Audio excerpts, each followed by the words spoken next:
in victory.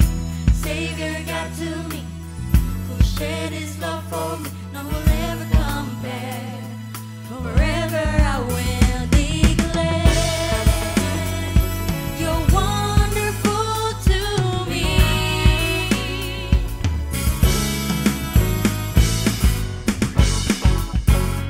You're everything I need.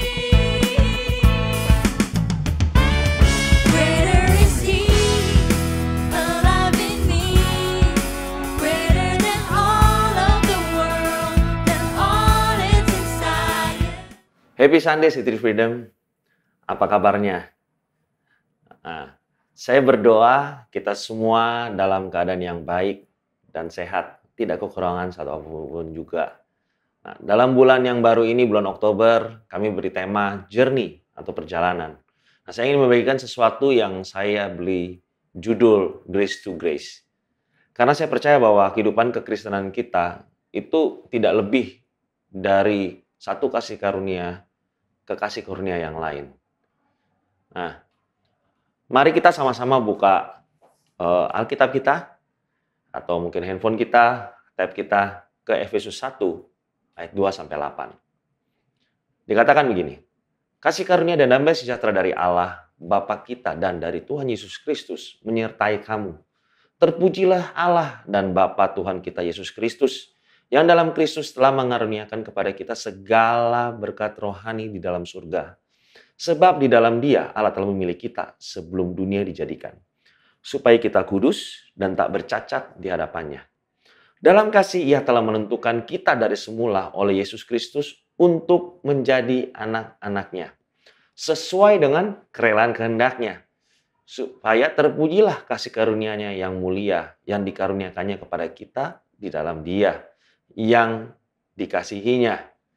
Nah, coba kita berhenti dulu di sini.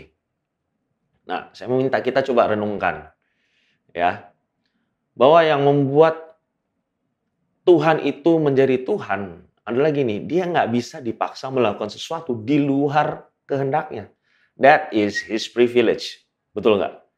Nah, Dia mengasihi kita bukan karena keharusan, tapi karena itu kemauannya dia sendiri. Saudara bisa baca di ayat tadi. Itu adalah sifatnya Tuhan. Karena saya percaya gini, 1 detik Tuhan berhenti mengasihi kita. 1 detik itu dia berhenti jadi Tuhan. Dan perhatikan, adalah satu sukacita buat Tuhan untuk menyelamatkan kita. Nah, coba kita sekarang lanjut ayat berikutnya. Oke? Dikatakan begini, sebab di dalam Dia dan oleh darahnya kita beroleh penebusan, yaitu pengampunan dosa, menurut kekayaan kasih karunia-Nya yang dilimpahkannya kepada kita dalam segala hikmat dan pengertian. Nah, hari ini mari kita sama-sama, saya mau ajak kita semua definisiin ulang, apa itu grace atau kasih karunia. Bukan cuma sekedar slogan kekinian atau mungkin satu senjata untuk kita debat orang lain, kita tunjuk kesalahan orang lain. Nah, hari ini let's go back to the Bible, ya kan? Lupakan segala buku-buku di luar Alkitab. Kita kembali ke intinya, ke firman Tuhan. Nah, sebelumnya saya ajak mari kita sama-sama berdoa terlebih dahulu. Tuhan, terima kasih untuk hari ini. Aku berdoa hari ini Engkau berbicara, Roh Kudus ajari kami. Tuhan, Engkau adalah pembebas kami, Roh kebenaran. Aku berdoa, terangi hati dan pikiran kami supaya kami bisa mengerti apa yang menjadi isi hati-Mu. Aku bersyukur atas semua yang menonton hari ini. Kayak percaya nggak ada yang kebetulan. Semuanya tanpa kecuali. Aku percaya ada perkesan khusus untuk kami dalam musim yang baru. Kami bersyukur untuk semua itu, dalam nama-Mu kami berdoa. Amin. Nah, beberapa waktu belakangan ini, saya tuh lagi sepedaan, lagi connect sama teman lama saya lah, ya kan. Jadi kita sering ya naik sepeda bareng, kita ngobrol bareng, ya kan. Jadi saya mulai nanya, maksudnya dia, gimana kabarnya dia selama ini. Kita sering ngobrol lah. Lalu satu kali dia pop up satu pertanyaan. Dia nanya begini, apa sih perbedaan mendasar dari kepercayaan saya yang berbeda dengan kepercayaan yang lain. Dia asalnya dari agama lain. Jujur agak sungkan juga jawabnya kan. Lalu seperti ada yang berbisik di hati saya bilang gini, it's grace, kasih karunia. Lalu saya jawab dengan pelan gini, ya kasih karunia gitu kan. Nah lalu dari situ percakapan jadi mengembang, membahas apa itu sih grace, what is and what not, all sort of things. Ya kan. Lalu saya mulai berpikir, kalau ada satu kata yang boleh mendeskripsikan kekristenan, that is grace. Grace is unmerited favor. Artinya gini, kita nggak layak, tapi kita dapatin perkenan dari Tuhan. It's not about us. It's all about what God has done for us. Itu kekristenan. Ini bukan, kita nggak bicara soal moral atau apa, etik, bukan. Kekristenan saya percaya begini, bukan untuk orang yang baik. Kekristenan itu bukan satu agama yang meninggikan moral. Jadi dalam hidup kekristenan itu is all about grace to grace. Grace upon grace. Pokoknya undeserved, unearned, itu cuma dikasih sama kita. All we have to do is terima dengan iman. Nah, mari kita buka sama-sama Roma 6:3. Dikatakan begini, sebab upah dosa ialah maut. Tapi karunia Allah ialah hidup yang kekal dalam Kristus Yesus, Tuhan kita. Nah, saya mau kita coba berpikir sebentar di sini. Waktu kita bekerja, kita dapatin apa? Upah atau gaji. Dan karena setiap manusia sudah berdosa dan kehilangan kemuliaan Tuhan, maka upah yang kita dapat seharusnya adalah kematian, maut. Tapi grace adalah gift, hadiah dari Tuhan. Hadiah itu kita nggak bisa atur. It's not up to us, tapi tergantung kepada siapa yang memberi hadiah tersebut. Jadi perhatikan, ada hadiah dan ada upah. Oke? Sampai sini nangkep ya. Tapi masih gini, masih banyak orang berpikir bahwa gini, mereka ke surga kalau mereka berbuat baik. Dan mereka ke neraka waktu mereka lebih banyak berbuat jahat. Nggak cuma gitu, orang Kristen pun banyak berpikir demikian. Ya kan? Nah, grace is the message of Christianity. Grace is the gospel. Gospel itu artinya gini loh, pengumuman kabar baik. 2000 tahun lalu istilah ini sering banget digunakan. Jadi waktu kita undang orang datang ke pesta kita, itu adalah our gospel, invitation. Ya kan? Nah, Paulus berkata dalam Roma 1 ayat 16 bilang gini, sebab aku mempunyai keyakinan yang kokoh dalam Injil. Karena Injil adalah kekuatan Allah yang menyelamatkan setiap orang yang percaya. Setiap orang yang percaya. Nah, gospel adalah satu berita atau pengumuman, announcement, ada Tuhan yang turun dan hidup di tengah manusia. Tanpa cacat celah, mati untuk semua dosa kita, lalu bangkit dari kubur. Dan oleh karena itu menawarkan satu hadiah keselamatan yang gratis. Perhatikan, gratis itu bukan karena murah, tapi karena ada orang lain yang bayar. Supaya semua orang yang percaya kepadanya bisa diselamatkan dari upah dosa. Nah, all we have to do adalah gini, percaya bahwa pengorbanan Yesus di kayu salib itu cukup untuk selamatin kita dari kuasa maut. Dan kita bisa hidup dalam dari kuasa kebangkitan Kristus. Nothing more, nothing less. Nah, hari ini ada 2 poin yang saya mau bagikan. Ya kan? Ya, saya harap saudara bersabar dan saya kan ada banyak ayat yang kita akan buka. Yang poin pertama adalah the word of the gospel. Nah, Paulus buka surat di Efesus dengan 2 kata ini. Perhatiin. Dalam bahasa Inggris yang gini, Paulus minta grace and peace. Buat saya, grace is God's love in action. Tuhan nggak memberikan kita kasih karunia hanya karena harus. Atau karena terpaksa. Ya kan? Tuhan nggak mengasihi kita karena dia terpaksa mengasihi kita. Nah, kita di gereja tuh gini, sering diajarin bahwa gini, kita harus mengasihi orang yang kita nggak suka mungkin. Tapi, karena kita orang Kristen, ya kita harus. Ya kan? Itu bentuk persepsi bahwa gini, mungkin Tuhan nggak suka dengan kita, tapi dia terpaksa mengasihi kita. Itu yang bikin kita kayak gini, mengasihi sesama kita nggak tulus. Kita mengharapkan sesuatu di balik itu. Nah, Tuhan mengasihi kita karena Tuhan itu adalah kasih. Period. It's not something He do, but it's who He is. Nah, grace is the covenant between Father and His sons and daughters. Grace is God's yes to us. Grace itu kayak God's yes to humanity. Nah, ada orang yang gini, wah manja dong. Ini bukan soal dimanjakan. Tapi ini bagaimana kerinduan seorang bapak untuk hal yang terbaik buat anaknya.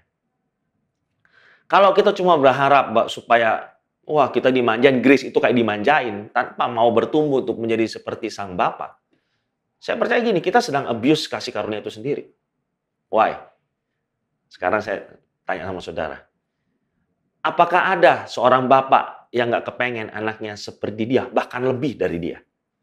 Untuk hal tersebut, sang bapak rela lakukan apa saja untuk anaknya. Kita perlu ngerti bahwa that even God's no is a setup for a better yes. Better yet, we need to believe this. Kita perlu percaya ini. Waktu Tuhan bilang enggak, itu cuma untuk iya yang lebih baik. Nah, saya dapat satu definisi grace begini. Grace is the dimension of divine activity that enables God to confront human indifference and rebellion with an inexhaustible capacity to forgive and to bless. Artinya gini. Coba kita pikirin inilah. Berapa kali sih selama kita hidup atau selama kita kenal Tuhan, kita selalu bilang kita nggak akan ngulangi hal jahat itu lagi. Kita nggak akan ngulangi hal dosa itu lagi. Dan kita tetap ulang. Di situ Tuhan dapat ketemuin kita dengan pemberontakan kita, dengan segala kebandelan kita, dengan pengampunan. Setiap kali kita datang sama Tuhan, setiap kali kita bertobat. Waktu kita bilang, Tuhan saya nggak akan bikin lagi itu. Tuhan tuh kayak, it's cute gitu loh. Because you will do it again. Lalu nanti ada yang kayak begini. Loh, gimana dengan kekudusan? We'll get there. Tapi gini, kita harus start dengan kasih karunia terlebih dahulu. Karena kekudusan tanpa mengerti kasih karunia, itu bukan kekudusan buat saya. Oke? Saudara nggak percaya? Nah, mari kita buka 1 Korintus 15 ayat 34. Ini versi NLT. Think carefully about what is right and stop sinning. For to your shame, I say that some of you do not know God at all. Kita perlu mengerti truth. What is right, kan? That sets you free. What kind of truth? That sets you free. Then you can resist temptation. Dengan mengenal siapa kita dalam Kristus. Hanya dengan itu kita bisa melawan godaan iblis. Buat saya gini, grace itu sets the table. Faith eats. Kayak Daud tulis di Mazmur 23 ayat 4-6, dia katakan begini. Even when I walk through the darkest valley. Ini Daud yang tulis ya. I will not be afraid. Dia bilang gitu. For you are close beside me. Nah, your rod and your staff. Ini bicara disiplin. Protect and comfort me. Ya. You prepare a feast for me. Feast itu pesta. Itu kayak di sebelah meja. In the presence of my enemies. Katakan begitu. You honor me by anointing my head with oil. My cup overflows with blessings. Surely your goodness and unfailing love will pursue me all the days of my life. And I will live in the house of the Lord. Bilang gitu. Forever. Ya, Daud bilang gitu ya. Nah, that is how good God is. Saya nggak tahu kalau saudara punya pendapat apa tentang Tuhan. Roma 5 ayat 1. Dia katakan begini. Sebab itu, kita yang dibenarkan karena iman. Kita hidup dalam damai sejahtera dengan Allah. Oleh karena Tuhan kita, Yesus Kristus. Nah, Saudara, di awal saya bilang begini, word of gospel is grace and peace. Ini ada urutan ini, grace and peace. Waktu kita kenal kasih karunia, barulah peace atau damai sejahtera itu udah bisa datang. Only by having peace with God, we can have peace of God. Itu adalah damai sejahtera yang gini, melampaui segala akal pikiran kita, yang akan kemudian memelihara hati dan pikiran itu dalam Kristus Yesus. Filipi 4 ayat 7. Nah, jadi prinsipnya begini, the peace that I have is in the grace that I receive. Damai sejahtera yang saya punya terletak dalam kasih karunia yang saya terima. Nah, waktu kita ngerti tentang kasih karunia Tuhan, itu seperti gini loh. Grace itu let us exhale, lepasin nafas. Karena kalau salvation is up to us on what we can do, what we did, kita nggak akan pernah dapat damai. Makanya mungkin dari kita atau yang nonton ibadah ini pagi gitu loh. Mungkin kita tidur malam hari dengan nggak tenang. Apakah kita sudah melakukan yang baik ini hari? Lalu kita mikir, apa kita punya doa cukup nggak ini hari? Atau kita mungkin mikir, gimana sih moodnya Tuhan dengan kita ini hari? Dia lagi happy? Atau lagi nggak senang, lagi bete kah dengan kita? Nah, jawabannya enggak. Karena gini, itu semua nggak relevan. Karena apapun yang kita lakukan nggak akan pernah cukup. And God is not for pretty good, average. Kalau cukup atau rata-rata itu works, nggak perlu ada Yesus mati di kayu salib untuk kita. Tuhan itu sempurna. We are not. We are only made perfect if we have Jesus' image in us. As simple as that. Ibrani 10 ayat 10 berkata begini. Dan karena kehendaknya inilah kita telah dikuduskan satu kali untuk selama-lamanya oleh persembahan tubuh Yesus Kristus. Nah, kenapa sih penulis kitab Ibrani ini sampai nulis ini gitu loh? Karena bangsa Yahudi itu terbiasa hidup dalam satu sistem sacrificial per tahun atau pengampunan yang sementara. Mereka persembahin korban gitu ya. Pengampunan dosa itu setiap tahun. Jadi ada masa expiry date-nya. Sampai mereka harus ngadain another persembahan pengampunan dosa. Nah, maka dari itu di ayat tersebut begini ditekankan, satu kali untuk selamanya. The work has been done. Ada orang yang bayar harga untuk kita. Nah, kalau Yesus itu nggak bangkit dari kubur, maka pengorbanannya itu cuma sementara. Tapi yang membuat pengorbanan Yesus itu eternal adalah karena dia bangkit. And we get to live by the power of His resurrection. Nah, jadi gini, jangan salah sangka gini. Ini bukan berarti kita nggak usah berbuat baik ya. Cuman gini, yang berbeda adalah gini, motif kita berbuat baik itu adalah gini, itu nggak lagi untuk mendapatkan pengampunan, tapi kita berbuat baik karena ada rasa bersyukur. Keluar dari perasaan bersyukur ya dari hati kita. Bahwa kita sudah ditebus oleh darah orang yang gak bersalah. Kita melakukan semua yang baik keluar dari perasaan itu. Karena bersyukur. Bukan lagi dari perasaan takut untuk dihukum. Ada perbedaan yang sangat besar di situ. Perbedaan sangat besar di situ. Roma 11 ayat 6 berkata begini. Tetapi jika hal itu terjadi karena kasih karunia, maka bukan lagi karena perbuatan. Sebab jika tidak demikian, maka kasih karunia itu bukan lagi kasih karunia. Nah, artinya gini. Ini adalah pilihan. Ini yang kita mesti putusin. Kita mau by works or by grace. Nggak bisa dua-dua. Poin nomor 2. The God of the gospel. Tadi the word of the gospel. Sekarang the God of the gospel. Efesus 1 ayat 3. NLT version berkata begini, all praise to God, the Father of our Lord Jesus Christ, who has blessed us with every spiritual blessing in the heavenly realms, because we are united with Christ. The gospel will always lead us back to the Father. Okay? Moralism and works will lead you back back to more moralism and works. Banyak orang tahu gereja, tapi nggak kenal siapa kepala gerejanya. Mereka tahu ayat Alkitab, mereka nggak kenal siapa yang tulis. Mereka cuma tahu aja. Gitu kan. Oh, ada tertulis, tapi nggak tahu siapa yang tulis. 2 Korintus 5 ayat 17 sampai 18 berkata begini. Jadi siapa yang ada di dalam Kristus, ia adalah ciptaan baru. Yang lama sudah berlalu, sesungguhnya yang baru sudah datang. Ayat 18.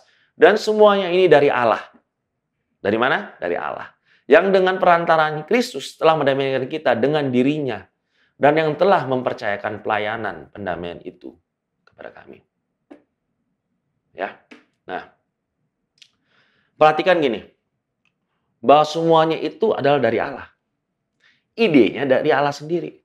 Waktu Paulus tulis kata Allah, it refers to the word Father. Di Yohanes 3 ayat 16. Nah, saya mau tanya gini. Kenapa ini penting? Karena dalam bayangan kita, Yesus itu ramah, baik. Sedangkan Allah Bapa itu some angry old guy up on the sky looking down on us gitu loh. Nah, makanya banyak anak-anak muda yang punya masalah dengan bapaknya di dunia ini. Agak sulit punya image yang benar tentang Allah. Karena memang dunia ini mentwist sedemikian rupa. Sehingga kita susah relate dengan kebaikan Bapa di surga. Akibatnya mereka susah relate, percaya kepada Tuhan, kepada Allah. Yang kedua, ada dari kita yang berpikir bahwa gini, Yesus itu good cop, good guy, Allah itu bad guy. Karena itu mereka punya pendapat mending gini, baca perjanjian baru aja. Jangan mau perjanjian lama. Perjanjian lama Tuhan Allahnya kejam. Sudah gini, semua itu tipu daya iblis. Karena bagaimana kita mau intim dengan Bapa kalau kita punya pandangan seperti itu? Kita nggak bisa intim kalau kita nggak kenal. Ya nggak? Satu hal lagi, banyak yang berpikir begini. Kita diselamatkan Yesus dari Bapa di surga. We are saved by Jesus from the Father's wrath. Except begini, the truth is gini. We are saved by Christ to the Father. Bisa lihat nggak perbedaannya? Beda jauh banget. Gitu. Nah, 2 Korintus 5 ayat 19. Dikatakan begini. Sebab Allah mendamaikan dunia dengan dirinya oleh Kristus dengan tidak memperhitungkan pelanggaran mereka. Ia telah mempercayakan berita pendamaian itu kepada kami. Apakah ini seperti Allah yang haus akan korban darah, korban manusia? Yesus nggak datang untuk menyelamatkan manusia dari Allah. Yesus datang untuk menyelamatkan kita, mengembalikan kita kepada Allah. Jesus came to reveal the Father to us.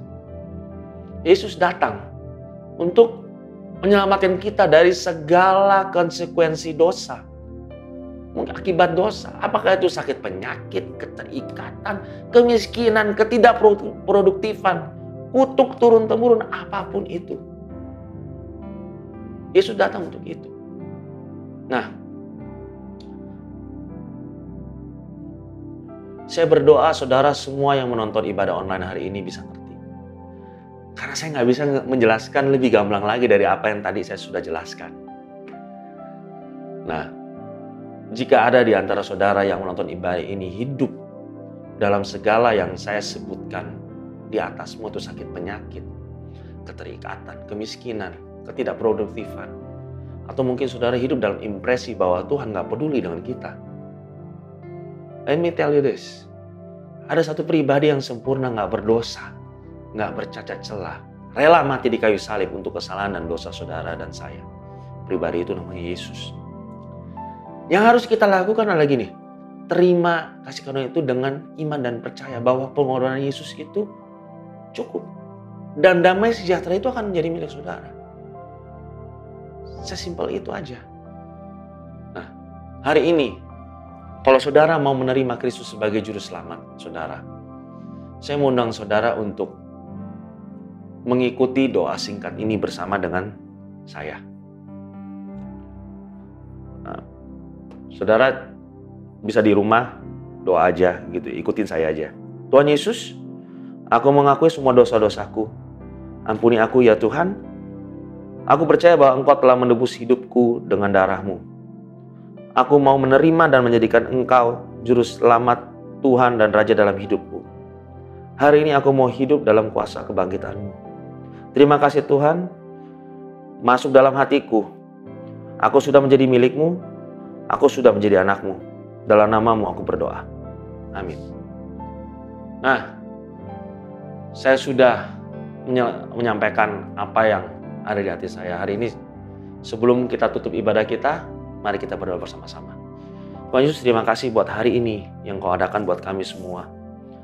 Kami percaya bahwa Engkau datang untuk menebus kami semua dengan intensional. Itu adalah kehendak-Mu, adalah sukacita buat Engkau untuk bisa menebus kami semua. Terima kasih Tuhan. Hari ini berdoa buat saudara-saudaraku yang sedang dalam kesulitan. Aku berdoa Kau turun menemui mereka. Berdoa ada ketenangan, ada satu damai sejahtera yang turun atas hidup mereka. Terima kasih Tuhan, kami serahkan hari-hari kami ke depan dalam tangan-Mu. Kami percaya Engkau adalah Tuhan yang baik. Dalam nama-Mu kami berdoa mengucap syukur. Amin. Sampai ketemu minggu depan. Have a good Sunday.